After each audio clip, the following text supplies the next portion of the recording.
Am I the a-hole stories? Am I the a-hole for telling my parents that they didn't do jack for me? I've left my home when I was only 18. I was pregnant at the time because of a stupid mistake I did, and I didn't tell anyone about it, not even my own parents. Well, to be fair, I don't even consider them parents at all. They have neglected me my entire life and have favored my sister over me, who didn't make it much better for me because she was a manipulative bully to me growing up. There is so much more they've done that I could make a list, but I really don't like getting into detail about it. Either way, I couldn't have been happier now. I've done a freaking fantastic job raising my daughter Grace, who is my ray of sunshine. She is honestly the only reason I've kept going on through the rough patch, and I love my baby girl so much. I'm doing quite well for myself as well. I'm not rolling in cash, but I'm doing well financially and I'm comfortable with my new lifestyle. Well, my parents recently contacted me. Apparently, their golden child is a mess and their life has just gone downhill. My mother burst into tears after she found out about Grace, and apologized profusely and begged to have a relationship with both her and me. My father said how hard it was for them when I've left, and said that they've done so much for me and how it wasn't fair that I didn't feel the slightest bit of remorse for them. I told them that they didn't do jack for me, and that my daughter does not associate herself with strangers and that neither will I. I then hung up, and they've been calling me and texting me, and basically trying to guilt trip me because I'm keeping their grandchild away from them. I feel as if they actually are sorry, but another part of me says that they are not and that I should stick to my guns and not interact with them. Am I the a-hole? Added to add, here's an explanation of what they've done to me. I'm so sorry. I just don't like talking about it that much. But now I feel as if I'm obligated to do so. They haven't allowed me to have any friends whatsoever. They've controlled every little aspect of my life, including the way I dressed, spoke, my views on certain things, etc. And just practically made me feel like a total outcast. They'd spank me if I'd get a grade lesser than an A, lock me in my room and take away everything from me. The only time when I was allowed to go out is when I needed to go to the bathroom or to eat. And so much more. I really don't feel comfortable sharing anything else if that's alright. And yes, they did ignore me and didn't bother to contact me at all. And whenever I did try to discuss about how I felt, they'd just brush it under the rug and think that I was overreacting. I'm positive they are only in it for money because they have stated that they were pretty much broke, and even if they did want a relationship, I wouldn't go for it at all. My daughter doesn't hate them, but she doesn't love them either, and she has said to me that she would prefer it if she doesn't meet them or share any type of bond with them at all. Now for the top comments. Not the a-hole. You have full autonomy to decide with whom you and your child have relationships. You do not owe them anything. OP owes their parents nothing, but owes her child protection from potentially messed up strangers. You don't know how these people will treat the kid, especially if the golden child decides to spawn. This is a great point. A parent's first priority needs to be their child. Their second priority needs to be themselves, both for their own sake and so they're as prepared as possible to fulfill the first. An adult can and should choose to take on other responsibilities and obligations. Pets, volunteer/charity work, relationships, family, friends, partners/dating, etc. But if any of those interfere with your first and second priorities, they got to go. Not the a-hole. Being a grandparent is a privilege and not a given right, and if your parents are being disrespectful towards you, then they've only got themselves to blame for no relationship with your child. Continue doing what's best for you and your little girl. Depending on where OP is, it actually is a right. Grandparents can take a parent to court to establish grandparent visitation because they do have rights to a grandchild. Not the a-hole. They only remembered you when your sibling was no longer satisfactory. You don't need them in your life and your daughter certainly doesn't. Block them. Now for the next story. Am I the a-hole for telling my teenage daughter to stay with her aunt because my older daughter didn't want her in the house? My wife and I have two daughters, Laura, 20, and Lily, 15. Laura was studying away but came home for the weekend. Lily has just had her first boyfriend break up and it's hit her hard. She's been crying in her room the past few days. Unfortunately, Laura has a bit of a wind-up personality and was tormenting her little sister about the breakup, which only upset Lily more. She was saying things like if the boyfriend left her for a prettier girl, and saying she didn't blame him, etc.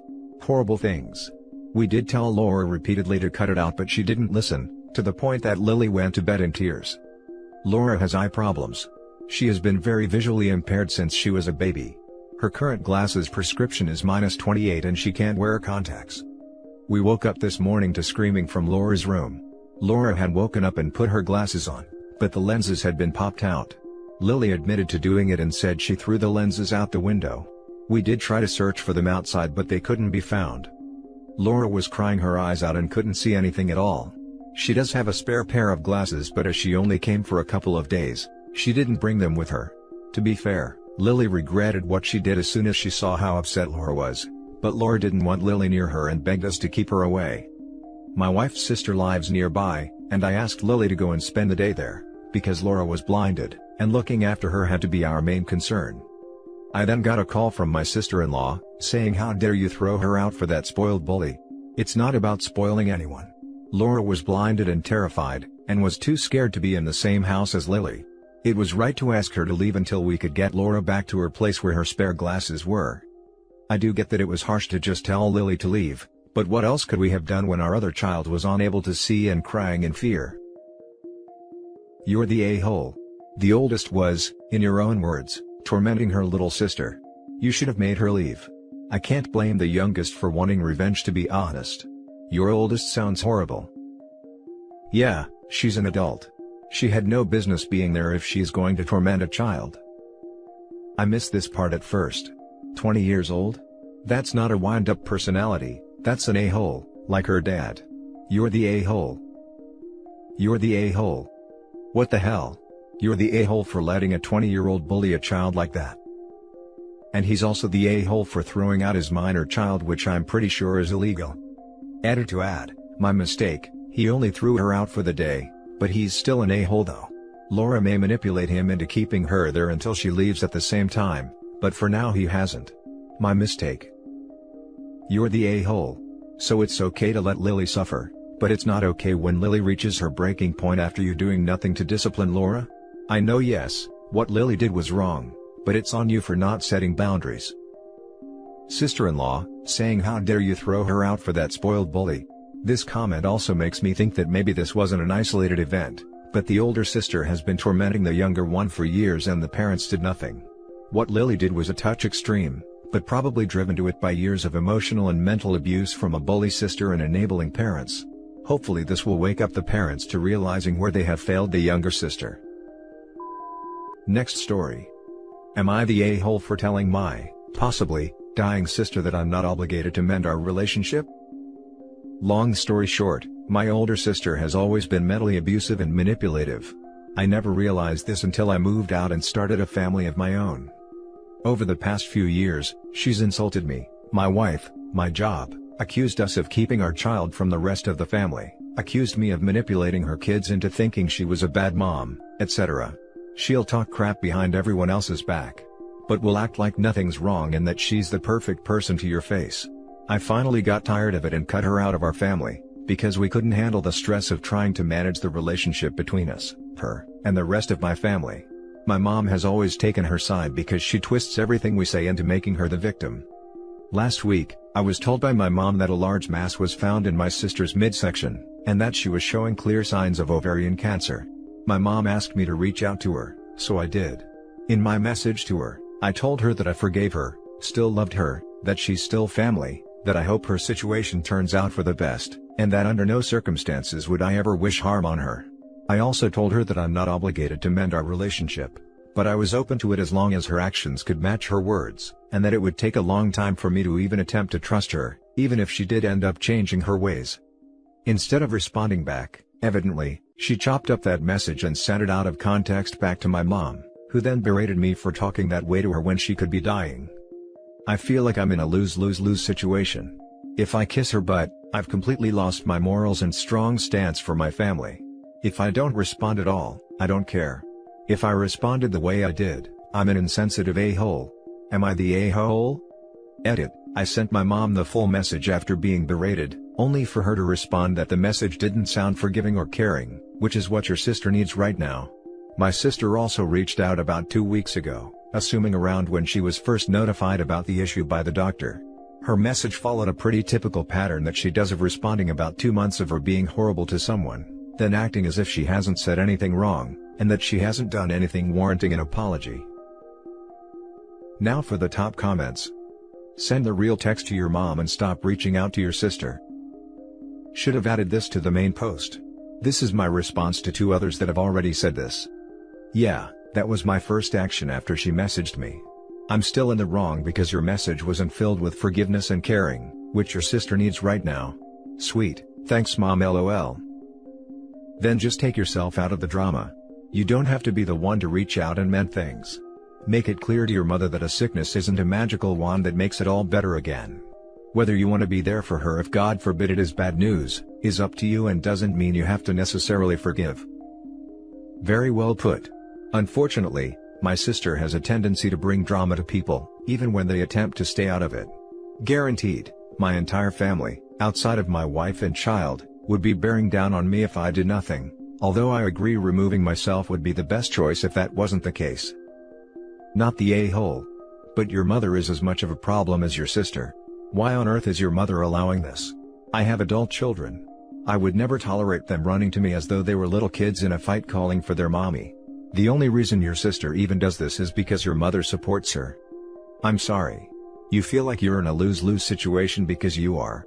Your sister needs to put you down to your mother to feel better about herself, in a twisted and pathological way, and your mother agrees to this. There's nothing you can do here. So I'd recommend doing whatever you think is right and whatever you feel you won't regret 10 years from now. But mainly, you need to tell your mother not to talk to you at all about your sister, unless it's critical news, like health stuff. This is if you want. You can also not have her talk about her at all to you. Right now, your mother is crossing all kinds of boundaries and encouraging ridiculous behavior in her adult children. The last part is actually what I've asked to be done before.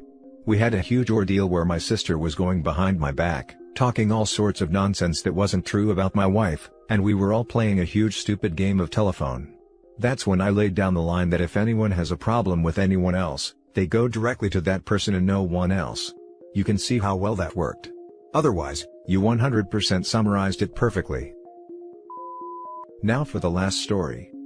Am I the a-hole for breaking a promise my parents made me do when I was 18? A bit of background information. My 25 female parents immigrated to France before I was born to be able to offer a better life for their children. I am the oldest of 5 and had a strict childhood growing up, looked after my siblings, always had good grades, behaved and listened mostly etc. My main motivation was knowing that I can live my life how I wanted once I became an adult. Fast forward to me turning 18, and choosing which university I should go to. My parents told me that I should pick a town in France that was a maximum of 3 hours drive away.